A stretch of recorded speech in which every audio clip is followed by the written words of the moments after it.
Nous allons examiner brièvement comment chercher le royaume. C'est votre sujet du jour, comprendre comment chercher le royaume. Dites tous, comment? Il est très difficile de faire quelque chose qu'on ne sait pas comment faire. En réalité, c'est même impossible. Et je ne pense pas que Dieu nous aurait laissés dans le flou quant à la manière d'accomplir un commandement, s'il en avait donné un. La priorité de Dieu n'est pas un sujet à deviner. La priorité de Dieu n'est même pas quelque chose pour laquelle vous avez besoin de prier. Ce que j'aime dans la notion de priorité, c'est que cela vous aide à savoir où placer votre temps, votre énergie, vos talents, votre force. Quand vous savez quoi faire, vous savez que vous ne perdez pas votre temps. Je veux commencer en lisant Matthieu chapitre 13. Veuillez le trouver dans votre Bible. Je ne vais pas l'afficher à l'écran pour l'instant, car je veux que vous le lisiez vous-même. Jésus n'a prêché qu'un seul message. Et ce message, il l'a introduit dans Matthieu chapitre 4, au moment où il a commencé son ministère terrestre. Verset 17, n'y allez pas, je vais le citer. Dès ce moment-là, Jésus commença à prêcher. Repentez-vous, car le royaume des cieux est proche. Et à partir de là, ce fut son seul message. Dans Matthieu 13, il essaye d'expliquer la valeur du royaume, et il donne une parabole au sujet d'un semeur qui sortit pour semer. Il parle de certaines graines tombant sur une bonne terre, d'autres sur des pierres, d'autres sur des épines et des chardons. Et il dit, le royaume de Dieu est semblable à ce semeur qui sème. Bien sûr, les disciples entendaient Jésus parler du royaume tous les jours, et il utilisait toutes sortes de paraboles. Mais celle-ci les troubla, car ils ne comprenaient pas bien. En réalité, ils commençaient à être agacés, car il continuait de leur parler en petites histoires, et les foules non plus ne comprenaient pas. Alors les disciples lui posèrent une question dans Matthieu 13, verset 10. « Pourquoi parles-tu au peuple en paraboles ?» Et au verset 11, Jésus répond, « Parce qu'il vous a été donné, à vous, de connaître les mystères du royaume des cieux, mais pas à eux. » En parlant de la foule. Au verset 12, il continue, « À celui qui a, on donnera, et il sera dans l'abondance. » Mais de quoi parle-t-il? Retournez au verset 10. « À celui qui a, à quoi? Les érudits, lisez. Qu'a-t-il? Les secrets du royaume. Celui qui a ne serait-ce qu'un peu de connaissance des secrets du royaume des cieux recevra encore plus, et il aura en abondance. » Autrement dit, il y a tant à apprendre sur le royaume que cela vous prendra toute une vie. Et plus vous désirez apprendre, plus Dieu vous en révélera. Si vous recevez un peu, il vous en donnera encore un peu, puis davantage, et ça continue de s'ouvrir. Est-ce que quelqu'un a vécu cela cette dernière année? Bonjour. Avez-vous appris des choses sur le royaume? Est-ce que cela prend vie en vous? Il dit, si tu le poursuis, cela s'ouvre à toi. Mais regardez bien la suite, c'est très important.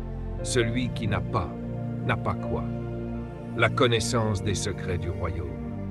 Cela signifie que si vous ne voulez pas savoir, Dieu ne vous dira rien. Si vous ne voulez pas chercher, il ne vous montrera rien. Et si vous parlez contre cela, il vous le cachera. Je vous le répète depuis des années, Dieu ne donne jamais des informations volontairement. Il est trop pur. Ses intentions sont toujours pures. Dieu ne vous montrera jamais ce que vous n'avez pas demandé à voir. Celui qui n'a pas, même ce qu'il a lui sera retiré. Mais il n'avait déjà rien. Autrement dit, si vous êtes ignorant, c'est déjà un problème. Mais si vous pensez savoir, votre ignorance deviendra encore plus ignorante. Quelle manière de parler? Il dit, si vous ne l'avez pas, même ce que vous croyez avoir vous sera enlevé. Voilà pourquoi je leur parle en parabole. Maintenant, lisez ce verset dangereux. Verset 16. Heureux vos yeux, parce qu'ils voient, et vos oreilles, parce qu'elles entendent. Entendre quoi? Les secrets du royaume. Il dit, vous ne savez pas à quel point vous êtes bénis d'être dans un lieu où quelqu'un enseigne mes secrets du royaume. Vos yeux devraient se réjouir de lire ce verset et enfin le comprendre. Vos oreilles devraient se réjouir d'entendre enfin le message originel de Dieu. Le verset suivant clarifie cela. Regardez le verset 17. Car je vous le dis en vérité, beaucoup de prophètes. Faisons simple. Moïse, Joseph, Daniel, Josué, Ézéchiel, Osée, Joël, Amos, Abdias, Jonas, Michée, Nahum, Habakkuk, Sophonie, Zacharie, Malachie. Il dit, tous les prophètes, même s'ils ont reçu des informations, ils n'ont jamais eu la révélation. Et aussi les hommes justes, Abraham et d'autres, même eux n'ont pas compris. Ils n'ont pas compris quoi? Revenez au verset 10. Ils n'ont pas reçu la connaissance des secrets du royaume. Mesdames et messieurs, est-ce que vous vous sentez spéciaux aujourd'hui? Moi, je me sens tellement spécial. Il dit, ce que vous êtes en train de recevoir, Moïse ne l'a pas compris. Vous recevez une révélation qu'Abraham lui-même n'a pas eue. La Bible parle des patriarches et des prophètes dans Hébreux chapitre 11. Elle dit qu'ils croyaient, mais ne comprenaient pas.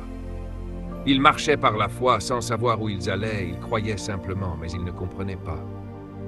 Il dit, mais vous, il parle aux disciples, donc à vous aussi. À vous, il est donné de connaître. Il dit, je vais m'assurer que vous ne soyez pas comme eux. Vous ne serez pas comme Abraham, Moïse, Josué, Isaac ou Jacob. Vous allez comprendre le message. Regardez la dernière phrase. Beaucoup de prophètes et d'hommes justes ont désiré voir ce que vous voyez, mais ne l'ont pas vu. Ils ont désiré entendre ce que vous entendez, mais ne l'ont pas entendu. Parfois, j'ai peur d'enseigner, parce que je ne veux pas que les gens se fassent une fausse idée de moi. Un jour, Paul aussi en a eu assez des persécutions qu'il subissait. Les persécutions de Paul venaient des chefs religieux. Lisez la Bible. Son principal opposant, c'étaient les mêmes que ceux de Jésus, les chefs religieux. Les pharisiens et les scribes traquaient Paul. Quand Paul prêchait dans une ville, ils le suivaient jusque-là pour l'attaquer. Ils remettaient en cause sa crédibilité, son autorité apostolique. Ils le harcelaient. À un moment, Paul n'en pouvait plus. Il dit, « Seigneur, j'en ai marre. À chaque fois que j'ouvre la bouche, ils attaquent ce que je dis. » Il pria pour que Dieu retire ces esprits de harcèlement. Il dit, « Seigneur, donne-moi un message qu'ils vont aimer. » Et Dieu lui répondit, « Je ne les retirerai pas. Ma grâce te suffit pour supporter leurs critiques. » Puis le Seigneur ajouta, « Ces esprits ont été autorisés dans ta vie pour t'humilier à cause de la profondeur de la révélation que tu as reçue. » Autrement dit, plus tu vas profondément en Dieu, plus les religieux t'attaqueront. Plus tu t'approches de la vérité, plus la première opposition viendra des religieux. Jésus a dit, « À vous il est donné. Des prophètes et des hommes justes ont désiré entendre cela depuis des générations, mais ils ne l'ont jamais entendu. » Le Seigneur ne veut pas que je m'arrête ici. Il dit, « Certains d'entre vous sont impressionnés par Abraham, mais Abraham ne comprenait pas. Certains sont bouleversés par Moïse, mais Moïse n'a jamais saisi le message. Certains trouvent Daniel profond ou sont impressionnés par Josué, mais ils n'ont pas compris. Ils désiraient comprendre. Ils voulaient voir, entendre, comprendre. Mais ce message n'a été donné qu'à cette génération. Cela veut dire que vous et moi, nous allons comprendre le royaume comme jamais Moïse ou Abraham ne l'ont compris. En fait, même certains des 12 disciples ne l'ont pas compris. Dans Actes chapitre 1, ils pensaient encore que Jésus allait établir un gouvernement politique pour renverser Rome. Et Jésus leur répondit, « De quoi parlez-vous? Vous ne comprenez toujours pas le royaume. » Regardons maintenant le verset 18, lisez-le attentivement. Il dit, « Écoutez ce que signifie la parabole. » Verset 19, « Lorsqu'un homme entend la parole du royaume et ne la comprend pas, Satan en personne, pas un démon, Satan lui-même vient pour enlever ce qui a été semé dans son cœur. » Arrêtez-vous là. C'est un verset puissant. Il dit que la parabole concerne le semeur, c'est-à-dire le prédicateur qui sème la parole. Et la semence, c'est le message du royaume. C'est clair? C'est bien écrit dans votre Bible. Lisez-le vous-même. Il dit, la parabole, c'est que lorsqu'une personne entend le message du royaume, regardez bien, certains parmi vous ne réagissent pas beaucoup, alors laissez-moi simplement le lire. Regardez la dernière phrase de ce verset. C'est la semence. Quelle est la semence? Le message, mais pas n'importe quel message, c'est le message du royaume. Il dit que la seule chose que vous et moi devons répandre, c'est le message du royaume. Puis il ajoute un mot sur lequel je veux que vous insistiez. Comprendre. Soulignez ce mot 2 fois, car c'est un mot dangereux. Il dit que le diable ne se soucie pas des autres messages. Il ne s'inquiète que d'un seul, le message du royaume. Mais je veux aussi insister sur ceci. Le diable ne se soucie même pas que vous veniez ici en visite.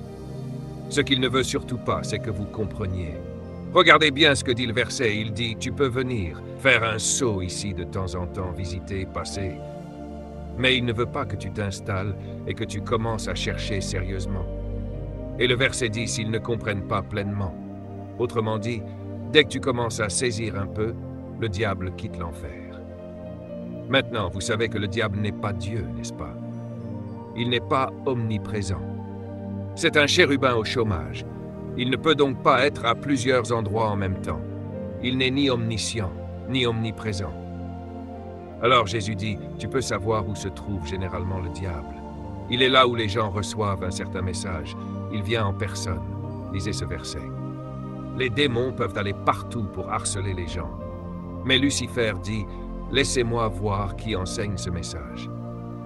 Donc si vous voulez savoir où est le diable, j'imagine qu'il est ici ce matin, et il veut s'asseoir et écouter tout ce que je dis. Parce que diable, je vais enseigner aux gens le royaume de Dieu.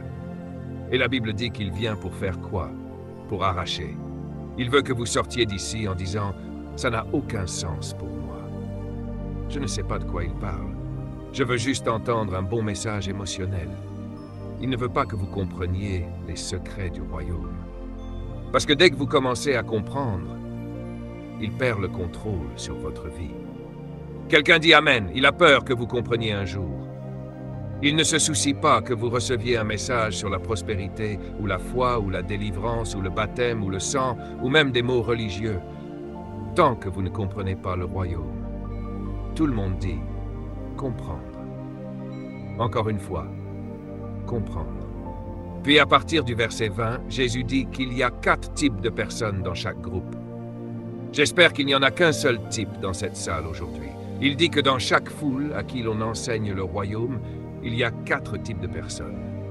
Décidez aujourd'hui de quel type vous faites partie. Il y a les personnes rochers. Elles sont assises là, en train de rêvasser pendant que j'enseigne, et la parole tombe sur un rocher. Elles repartent sans avoir rien compris. Voilà pourquoi le diable essaye de vous endormir. Il se dit, le pasteur Mills va enseigner ça, alors je vais m'assurer qu'il ne l'entende pas. Il vous endort. Dites à votre voisin, pas aujourd'hui, pas aujourd'hui. Secoue ça de toi. 4 types de personnes dans chaque foule selon Jésus. Il te donne 25% de chance de saisir le message. Ça veut dire que seulement 25% des personnes assises ici ce matin vont réellement comprendre le message sur le royaume. Il y a ceux qui détestent écouter. Ce sont les personnes rochers en train de rêver à autre chose. Puis il y a un autre type, la terre peu profonde, des gens superficiels. Ils veulent des émotions, un message qui les fasse crier, courir partout, crier et transpirer. Ils sont tellement superficiels que tout ce qu'ils recherchent, ce sont des sensations. Des gens superficiels. Oui, on était parmi eux, tu t'en souviens? On sortait trempés de sueur, sans avoir rien appris, juste des bêtises. Puis il y a le 3e groupe. Ceux qui sont là, qui disent Amen à tout ce que je dis, ils s'enthousiasment, mais en sortant, ils oublient tout. Il est dit qu'ils sont étouffés par les soucis. J'ai du business, faut que je m'en occupe. Les soucis étouffent ce que tu as entendu. Tu dis, je sais que Dieu m'a dit de ne pas m'inquiéter, mais quand même j'ai des enfants. Et tu laisses les soucis étouffer la parole. Tu es d'accord, mais tu n'obéis pas. Et puis il y a le dernier groupe. J'espère que vous êtes dans celui-là. Il dit qu'il y a des personnes comme une terre épaisse, riche. Oh Seigneur, elles viennent à la réunion avec leur sol déjà arrosé, prêtes à recevoir la semence.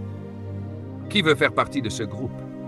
Il dit quand la parole du royaume les atteint, boum, elles germent immédiatement. Et ils commencent à grandir, pendant même que la réunion continue. Quelqu'un sent-il un changement opéré en lui pendant cette session? Il dit quand ils partent, ils portent du fruit. Autrement dit, il y a des preuves qu'ils ont compris le royaume. Alors la clé, et je vous en supplie mes amis, ma famille, la clé pour comprendre ce qui est la priorité de Dieu, c'est de comprendre le royaume. Lisons ensemble la priorité de Dieu. Matthieu 6. Matthieu 6, verset 33. Vous n'avez plus besoin de vous demander quelle est la chose la plus importante pour Dieu. Si vous voulez connaître la priorité de Dieu, vous n'avez plus à vous interroger. C'est pourquoi je suis si convaincu que ce que nous enseignons et que le monde commence enfin à comprendre est juste. Jésus dit, ne vous inquiétez pas, verset, de ce que vous mangerez, boirez, porterez, où vous habiterez.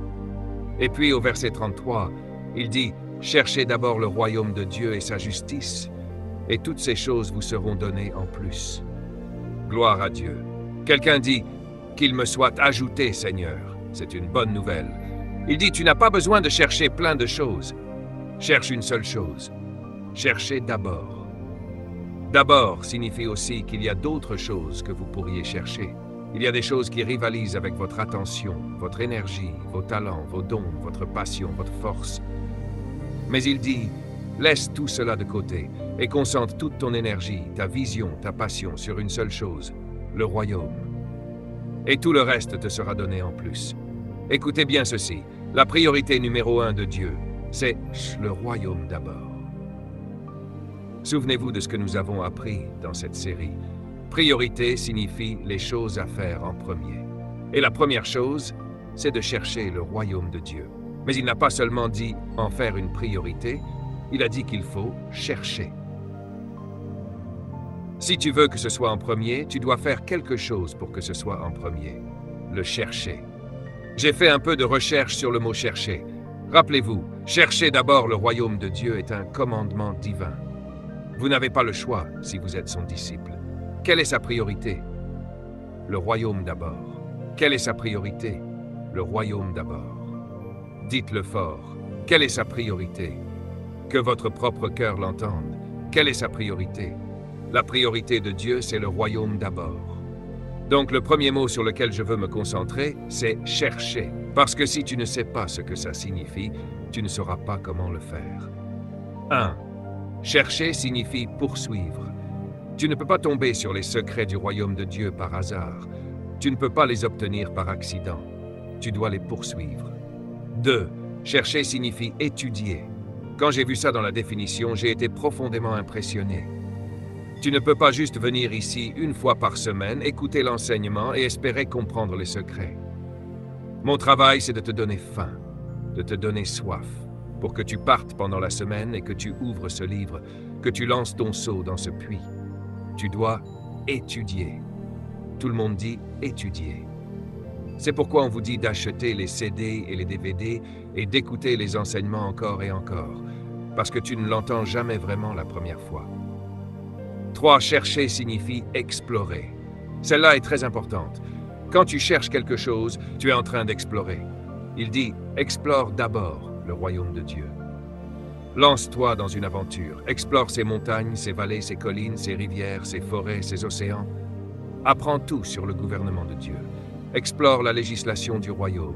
Explore ses lois, sa culture, son économie, sa société, ses relations, ses habitudes. Ne t'arrête pas. Continue. Et plus tu avances, plus je te montrerai. Quelle est la priorité de Dieu? Le royaume d'abord. 4. Le mot « chercher » signifie « comprendre ». Et la plus grande peur du diable, c'est celle-ci. Il ne s'inquiète pas trop si tu poursuis, ou si tu étudies, ou même si tu explores, tant que tu ne comprends pas. Note ceci, rien n'est à toi tant que tu ne le comprends pas. Ne sois pas impressionné par les enseignements du Dr Myles Munroe ou par tout ce que je semble savoir. Je vais te dire quelque chose que je sais pour moi-même. Ce ne sera pas à toi tant que tu ne pourras pas dire « j'ai compris ». Et le diable ne veut pas que tu arrives à ce point. Entre le moment où tu entends et le moment où tu dis « j'ai compris », le diable lance une attaque démoniaque. Il y a des gens ici assis depuis 6 ou 7 mois et certains parmi vous n'ont toujours pas compris. Et le diable espère que vous ne comprendrez jamais. Tu dois comprendre. Numéro 5, le mot « chercher » signifie « apprendre ». Tu dois apprendre les secrets du royaume. Numéro 6, le mot « chercher » signifie aussi « considérer », c'est-à-dire réfléchir, méditer. Tu ne peux pas simplement te connecter au royaume une fois par semaine lors d'un culte. Il faut que tu t'y consacres. Par exemple, mon livre sur le royaume, tu peux le lire une fois, mais il m'a fallu 33 ans pour l'écrire. Comment pourrais-tu le comprendre en une seule lecture? Dieu a dû faire mûrir ces choses en moi, les établir, les éprouver dans ma vie, me corriger, me reprendre, me purifier, me discipliner. Il a travaillé sans relâche jusqu'à ce que je comprenne. Maintenant, c'est à toi de passer par ce processus. Apprends et considère.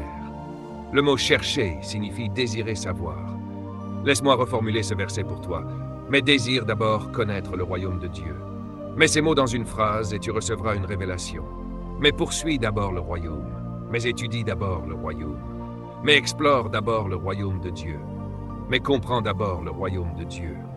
Et toutes les choses dont tu as besoin viendront à toi. Mais apprends d'abord le royaume de Dieu. Et tout ce dont tu as besoin te sera ajouté. Mais considère d'abord le royaume de Dieu. Et tout ce dont tu as besoin viendra à toi. Mais désire savoir d'abord ce qu'est le royaume de Dieu. C'est la priorité de Dieu. Le mot « chercher » signifie avoir une passion pour quelque chose. Puis-je citer le verset? Mais aie une passion pour connaître d'abord le royaume de Dieu et sa justice, et toutes ces choses dont tu as besoin pour vivre et exister te seront ajoutées. Et j'ai trouvé ça magnifique. En hébreu, le mot « chercher » signifie aussi être diligent. Se consacrer avec diligence à quelque chose, c'est ça, chercher. Mesdames et messieurs, vous ne devriez même pas pouvoir attendre d'arriver ici pour entendre les enseignements. Frère Larry, tu devrais commander chaque CD en disant « Dieu, je veux savoir. Envoie-les-moi à Freeport. » Il dit « Si tu veux savoir, je te révélerai les secrets. » Alors tu dépenses quelques dollars pour un DVD ou un CD, mais c'est avec ces quelques dollars que ta vie est sur le point de changer. Tu dois désirer et te consacrer avec diligence. Regarde ma Bible, elle est toute neuve, mais je la lis chaque jour. Je lis en secret, et je continue à la marquer, à souligner des passages, à découvrir de nouvelles choses, parce que plus tu veux savoir. Certains d'entre vous, vos Bibles sont encore collées aux pages, parce que vous ne les ouvrez que quand vous venez ici. Tu ne connaîtras jamais le royaume ainsi. C'est pourquoi tu dois chercher, pour la nourriture, pour les vêtements, pour l'eau. Écoute bien, chercher, c'est te consacrer avec diligence à quelque chose. Ma dévotion, c'est de connaître ce que le diable ne veut pas que je connaisse. Oui, le diable connaît le royaume. J'en ai la preuve. Il le connaît, et c'est pour ça qu'il ne veut pas que tu le connaisses. Tu as manqué ça. Je vais le redire, merci frère Pat. Toi au moins tu as compris. Le diable connaît le royaume. Il vivait au ciel. Il a tout vu se créer, puis il a été renvoyé. Donc il connaît tout ça. Et il se dit, si jamais ils comprennent ça, je suis fini. Tu dois donc chercher à connaître tout ce que le diable ne veut pas que tu saches. Et tu peux toujours deviner ce qui est important dans ta vie en observant ce que le diable veut t'empêcher de découvrir. C'est sa mission principale. Il n'envoie pas un démon pour t'en empêcher. Il vient lui-même. Certains d'entre vous, je vais prophétiser maintenant. Certains traversent un enfer en ce moment à cause de la révélation que vous êtes en train de recevoir. Mais je vous promets, par la puissance que le roi m'a confiée, que votre percée est sur le point de vous atteindre et vous n'aurez plus jamais à tâtonner dans le noir. Quand cette révélation vous atteint, il dit, tu recevras des maisons, des terres, des pères, des fermes, et tu seras capable de gérer la bénédiction. Quand le royaume se manifeste dans ta vie, les bénédictions te poursuivent et te dépassent.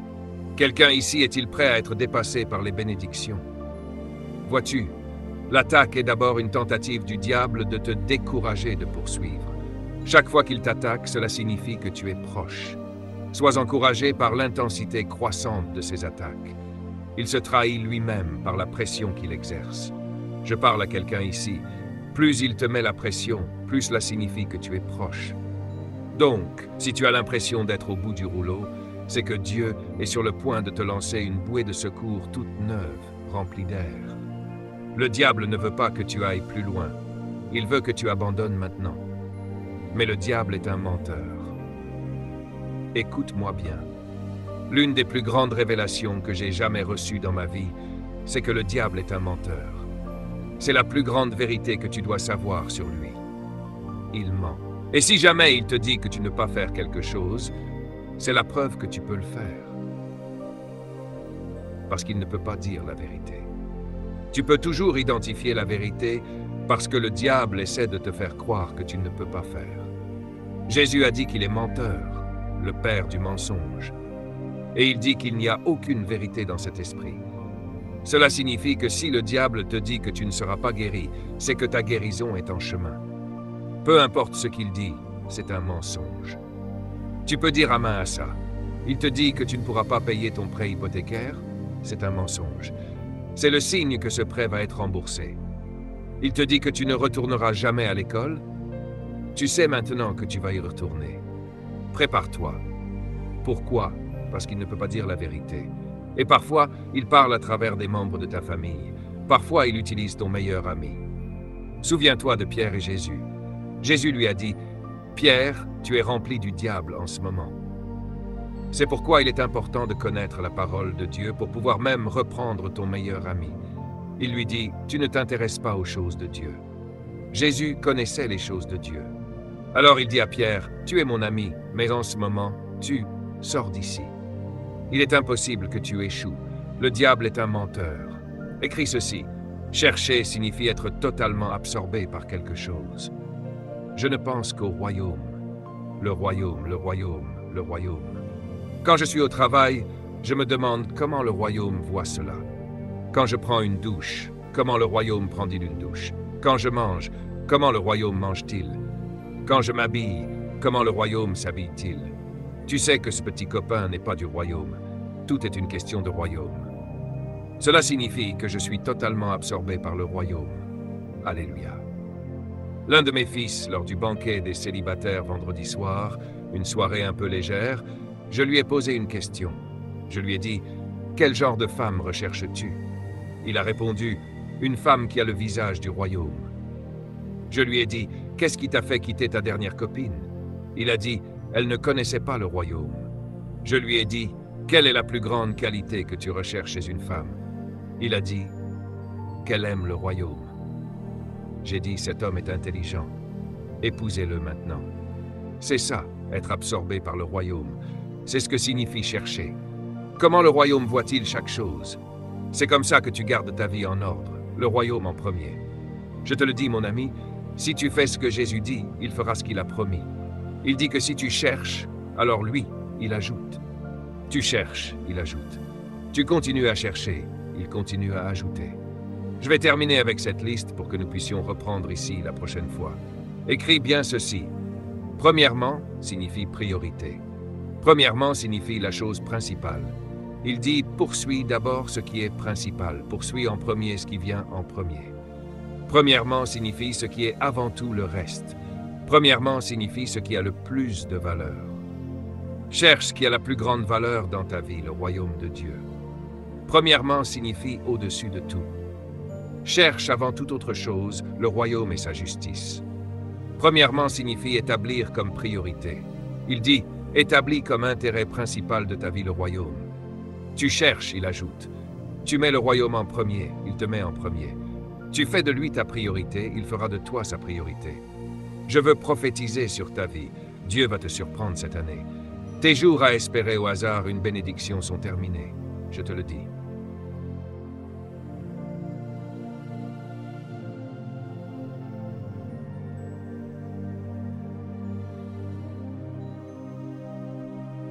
Tu n'as plus besoin de deviner comment tu vas t'en sortir, car dès que tu fais ce qu'il te dit de faire, il fera ce qu'il t'a promis de faire. Je vais bientôt conclure. Il a dit, « Cherche et j'ajouterai. » Le temps des suppositions concernant les bénédictions est terminé. Oui, Saint-Esprit. Je vais le redire parce que certains ne l'ont pas bien entendu. Le temps des suppositions est terminé. Tu n'auras plus à te demander si tu vas t'en sortir avec victoire ou si tu vas finir avec des trophées de champion. Il dit, c'est garanti. Ce sera l'année la plus paisible de ta vie. Tu auras une tension normale, un esprit sain, un corps en bonne santé. Pourquoi? Parce que tu vas recevoir des bénédictions auxquelles tu peux t'attendre. Tu n'auras plus besoin de deviner. Tu cherches, il ajoute. Je te le garantis, certains parmi vous vont partir à la retraite. Et vous recevrez plus d'argent à la retraite que pendant toute votre vie active. Je parle sérieusement.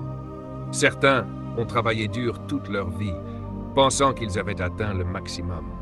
Mais Dieu va te bouleverser, parce qu'il va t'envoyer des revenus provenant de sources pour lesquelles tu n'auras même pas à travailler. Et ces revenus seront plus importants que ceux que tu gagnes avec ton travail actuel, car il va ajouter. Il va ajouter. Ce mot signifie que tu ne t'y attendais pas. Ça vient comme ça, par surprise. Tu dis à Dieu, Seigneur, attends une seconde, mais maintenant, c'est lui qui te dit, non, c'est moi qui vais te submerger. Il va te noyer dans cette bénédiction. Qui est prêt pour une bénédiction qui te submerge? Je ne veux pas simplement en recevoir à la surface, je veux qu'elle me couvre jusqu'à ne plus pouvoir me relever. Je le vois dans l'esprit. Dieu va poser des bénédictions sur tout, absolument tout, en moi et autour de moi. Je déclare que cela arrivera. Écoute-moi bien. Quelqu'un m'appelle. Dieu dit, je vais enlever ton stress si tu te concentres sur mon royaume en premier. Jeune homme, tes frais de scolarité à l'université sont déjà payés. Cherche d'abord Dieu. Tu crois que ton entreprise va bien. Tu n'as encore rien vu. Si tu te concentres sur le royaume parce qu'il est là, je vais prophétiser sur moi-même. Dieu dit, arrête de penser petit. Tu cherches, j'ajoute. Tu cherches, j'ajoute. Écoute-moi bien. C'est l'année où Dieu va agir rapidement pour toi. Tu te demandes pourquoi ça ne marchait pas avant? Dieu dit parce que tu ne mets pas mon royaume en premier. Mais maintenant, si tu le fais, je vais ajouter des choses si vite que tu vas me dire, Seigneur, ralentis un peu. C'est ton année d'addition. Tu as peut-être une maison aujourd'hui, mais ce n'est pas comme ça que tu vas terminer l'année. Tu la termineras avec plus d'une maison. Tu vois, Dieu ne se limite pas aux choses matérielles, mais il a dit que si tu cherches son royaume, tu recevras des maisons dans cette vie. Oui, cherche le royaume. Je m'attends à ce que Dieu me submerge de bénédictions. C'est déjà en train de m'arriver.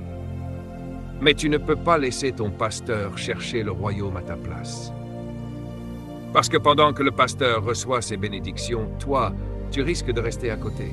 Tu dois recevoir cette révélation pour toi-même. Si tu dis, Dieu, je veux le connaître, je veux te poursuivre, je veux goûter, je veux comprendre. Dieu dira, viens, viens mon enfant, continue d'avancer. Et quand cela deviendra toute ta vie, tu seras libre de dettes en 3 semaines. Tu es dans une bonne position. Parce que tu peux comprendre des choses que Moïse lui-même n'a pas comprises. Et pourtant Dieu les a bénis.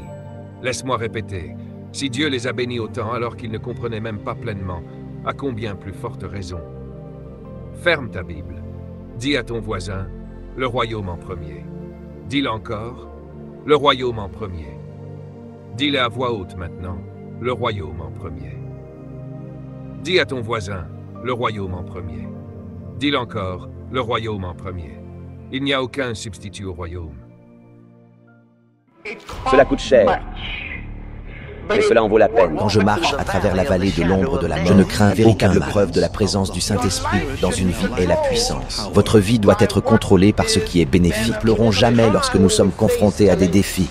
Nous nous tenons debout et regardons le diable droit dans les yeux et disons, quoi que tu fasses, je suis plus que vainqueur.